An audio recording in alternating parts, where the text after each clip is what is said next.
Way back at the beginning of this unit, we introduced the idea of where graphs were increasing and decreasing in relative minimums and maximums. And I told you that we were going to go back and revisit that and talk about some like interval notation and stuff like that. So that's what we're going to look at today. Analyzing features of graphs and then specifically writing them in interval notation. Okay, so the first thing that we're going to do is we're just going to take a look at the graphs of these. So we're starting out with a good old parabola, and I'm just throwing this into my graph. And it looks something like that, okay? So I'm gonna start by kind of just sketching this graph over here. So here's my coordinate plane, and it goes something like this. And of course, make sure that you label your window, because we always wanna do that when we are graphing things. Okay, so what I'm gonna do from here is we're gonna identify some key points. All right, so the first thing that we're gonna look for is a relative minimum. This particular problem does not have any relative minimums. It's a quadratic, it's only got the one maximum and it's up there. Okay, so this one has none, and that's fine, sometimes you won't. All right, our relative maximum would be the vertex of this particular parabola. So I'm gonna go ahead and calculate that. You know how to do that, that's nothing new. So one on the left, one on the right, and then a guess. All right, and then I get a little bit of a rounding error on my calculator, but that works out to the 0.49. So far there's been nothing new or weird about this. Okay, so we now know that we've got this 0.49. So I'm gonna put on my graph here just a little marker to show that that's at the x coordinate of 4. Okay, so now we're gonna talk about where's our graph increasing and decreasing. Okay, so looking at this graph, you can clearly see that it's going up here. Okay, so we want to describe that area by talking about the x coordinates for which your graph is increasing.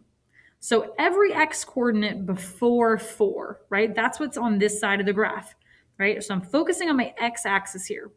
4 is the dividing line. Everything before 4 is where your graph is increasing, and everything after 4 is where your graph is decreasing. So we want to basically say that it's all the x values less than 4, okay? We're going to write that in interval notation, though. So in interval notation, right, we start with a parenthesis because infinity always gets parentheses. So I'm saying from negative infinity to 4, my graph is increasing. This is the same stuff that we used back when we were graphing inequalities. Okay, and with inequalities, remember we'd use like a hard bracket whenever we had an equal to involved? Well, when you're talking about increasing and decreasing ranges, those minimums and maximums are never considered to be part of the solution. Okay, so you wouldn't use a bracket, you use a parenthesis. Okay, so that's going to end up being a parenthesis. It kind of looks like a point, but it's not. And then my graph is decreasing for every x value of 4 going on. So from 4 to positive infinity is where my graph is decreasing. Okay, great. All right, so then we're going to talk about domain and range. So domain, remember, is all of your possible x values. So what I'm going to look at for the domain is I'm going to look at this, I'm going to say, okay, is there any value of x that I couldn't put into this function? Well, no, right? This graph is going to continually get wider. Like it might take eternity to get there, but it'll eventually reach every single x value. So my domain is all real numbers. Oops, all real numbers. Okay, and the symbol that we use for that in math, it looks like a capital R, but with a separate second line. So it's like 2 vertical lines, and then you make the R on top of it. So all real numbers, that's the symbol for that. All right, now my range is a little bit different. So the range, I do have a limit on my y values, right? The highest y value that I have is 9 for my vertex. Okay, so what I need to say for my range is that my range is always going to be less than or equal to 9. So here's how you're going to write this. You start with a brace, which is like those squiggly, like little parenthesis things that look like that. All right, and then we're going to say that our range is all the y coordinates such that, which is just a colon, y is less than or equal to 9. And then we close it out with another brace. Okay, so that's what that's called. All right, so it's y such that y is less than or equal to 9. So the way that you read that colon in math is it's such that.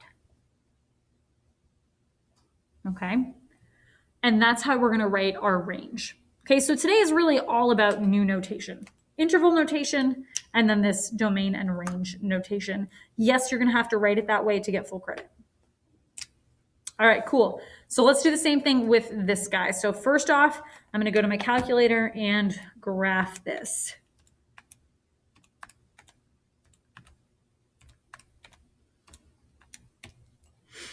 Here we go. Gonna take a look at it. All right, so I know that I should have 4 solutions to this one. I can see 2 of them, and then this is my cue that there's a couple of imaginary ones. So I'm pretty confident that I have the whole graph here. So let's take a look. It's gonna look something like this. And again, labeling my window. There we go. Something like that. Doesn't have to be perfect. All right, so now we're going to go through and find some points. So relative minimums, I'm going to have 2 of them. There's a relative minimum here and a relative minimum here. So I'm going to go ahead and use my calculator. Second, calculate minimum, and I'm going to find both of those points. Just be careful that you always go past it. So one of them is at negative 0.5 and then negative 5.8, round to the nearest tenth. Okay, and then I'll find the other one. So calculate minimum. I want to come over here. There's one side. There's the other side. There we go. So my other one is going to be at 1.6 and then negative 3.4. So I've got 2 relative minimums. I do have a relative maximum right here. So I'm going to go ahead and calculate that. So second, calculate my maximum.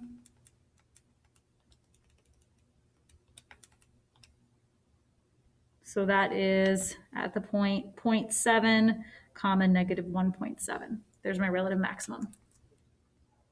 All right, great. So now we've got those points set up. So that one goes up there.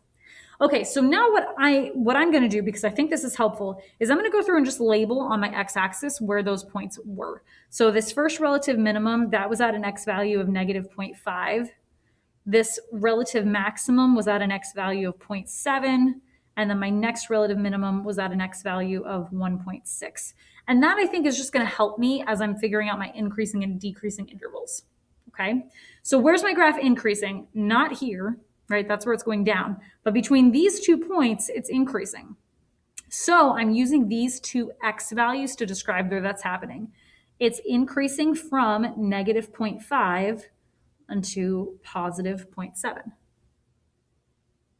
Okay, then my graph decreases again, but then it increases again at the end. So there's another increasing interval where it starts at 1.6 and it increases to infinity. Okay, and that's what that's going to look like. For my decreasing intervals, right, where is it going down? Well, it's going down over here. So it's starting from negative infinity until that negative 0.5, it's decreasing. And then it's decreasing again between 0.7 and 1.6. So between 0.7 and 1.6. Okay, so 2 things here. 1, you should be able to look when you're done at your increasing and decreasing intervals and trace your way from one infinity to the other. So from negative infinity to negative 0.5, from negative 0.5 to 0.7, from 0.7 to 1.6, and then from 1.6 to infinity. So you should be able to connect these in such a way like dominoes so that you get all the way from negative infinity to positive infinity. Okay. Also, again, I strongly recommend that you just throw those numbers onto your x-axis because I really think it makes it easier for you. All right, great. So then my domain for this function. So x values, is there anywhere that this graph will never reach in terms of x values? No, it's always going to reach everything because it's constantly expanding. So all real numbers. All right, but my y values, there is a lowest y value, this guy right here, okay? So for my range, I'm going to say, okay, brace, right? Y such that y is always greater than or equal to, and that minimum value was negative 5.8. And then I'm stopping with a brace. Okay, and that's what your notation is going to look like. Yes, you have to write it like that, otherwise you will not get full credit. All right, one more down the bottom. So I'm going to go ahead and start by graphing this guy. So 2x to the third minus 9x squared plus x plus 3.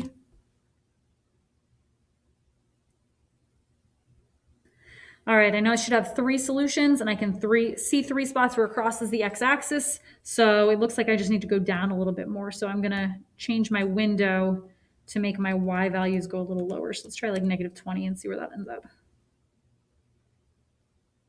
Ooh, almost. A little bit lower.